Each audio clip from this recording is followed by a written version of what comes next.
साईं बाबा कहते हैं, सबका मालिक एक।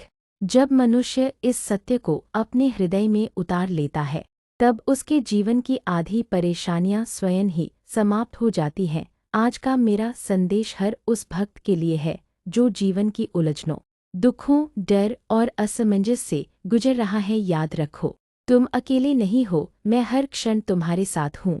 जीवन में सुख और दुख का आना जाना वैसा ही है जैसे दिन और रात। जो व्यक्ति दुख में धैर्य रखता है और सुख में विनम्र बना रहता है, वही सच्चा भक्त है। कभी यह मत सोचो कि तुम्हारे साथ ही ऐसा क्यों हो रहा है। जो भी होता है वह तुम्हारे भले के लिए ही होता है, भले ही उस समय तुम्हें उसका कारण समझ न आए। समय आने पर हर प्रश्न का उत्तर स्वयं मिल जाएगा।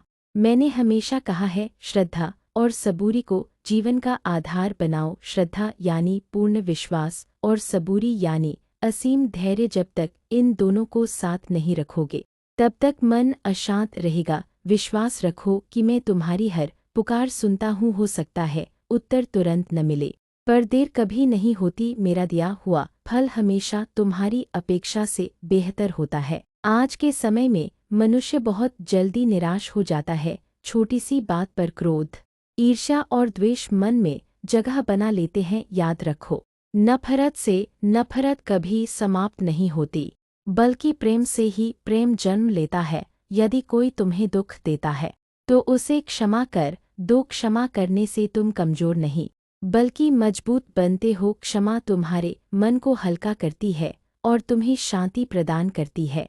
कर्म ही जीवन का सत्य है, जो बोओगे वही काटोगे। इसलिए अपने कर्मों को शुद्ध रखो। किसी का बुरा मत सोचो, किसी का अहित मत करो। यदि तुम्हारे बस में किसी की मदद करना है तो अवश्य करो, चाहे वह मदद छोटी ही क्यों न हो। भूखे को भोजन, दुखी को सांत्वना और जरूरतमंद को सहारा देना ही सच्ची भक्ति है। मंदिर, मस्जिद या पूजा पाठ तभी सार्थक है जब तुम्हारा हृदय करुणा से भरा हो।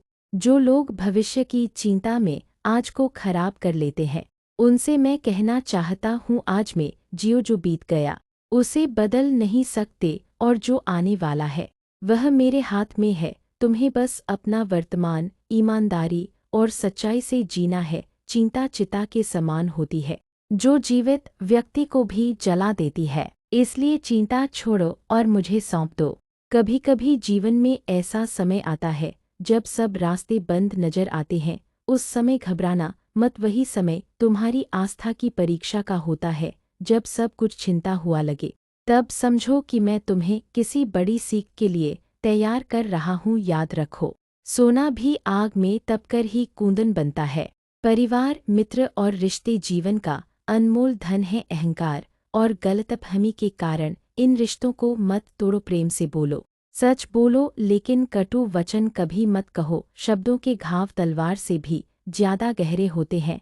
यदि तुम्हारे शब्द किसी के चेहरे पर मुस्कान ला दे, तो समझो तुमने मेरी सच्ची पूजा की। आज के संदेश में मैं युवाओं से विशेष रूप से कहना चाहता हूँ, अपने लक्ष्य से मत भटको, मेहनत से मत डरो, असफलता से सीखो, हार मत मानो। हर गिरावट तुम्हें मजबूत बनाने के लिए आती है। जो धैर्य रखता है वही अंत में सफल होता है। अपने माता पिता और गुरु का सम्मान करो, उनका आशीर्वाद तुम्हारी सबसे बड़ी पूंजी है। धन जरूरी है, लेकिन धन ही सब कुछ नहीं। यदि तुम्हारे पास धन है पर शांति नहीं, तो वह धन व्यर्थ है। सच्ची संपत्ति संतोष है। इस श्रद्धा और सबूरी को अपने जीवन का आधार बनाओ। जो समय चल रहा है वह भी बदल जाएगा, बस धैर्य मत खोना। मैं तुम्हारी हर परीक्षा को देख रहा हूँ और हर आंसू को जानता हूँ। किसी से द्वेष मत रखो, किसी का अपमान मत करो और अपने कर्मों को सच्चाई व प्रेम से भर दो। जो भी तुम्हारे पास है उसमें संतोष रखो। संतोष ही सच्ची संपत्ति है। जब मन भारी लगे मुझे याद करो, जब रास्ता न दिखे विश्वास रखो। मैं वही हूँ जहाँ विश्वास है। साईं बाबा की कृपा आप पर सदा बनी रहे। सबका मालिक एक। साईं बाबा जी हमेशा अपने भक्तों के साथ रहते हैं। वे कभी भी अपने भक्तों को अकेला नहीं छोड़ते। वह कहते हैं कि आपको हमेशा सब्र रखनी चाहिए, कभी भी किसी काम के लिए जल्दबाजी नहीं करनी चाहिए। अगर मैं आपको कुछ देता हूँ तो उसमें भी आपका ही भला होता है, और अगर कभी मैं आपको कुछ नहीं दे पाता तो आपको ये समझना चाहिए कि उसमें भी आपका ही भला था। साईं बाबा जी यही संदेश देते हैं कि हमेशा आपको श्रद्धा और सबूरी रखनी चाहिए। ओम साईनाथ जी, ओम साईनाथ जी, ओम साईनाथ।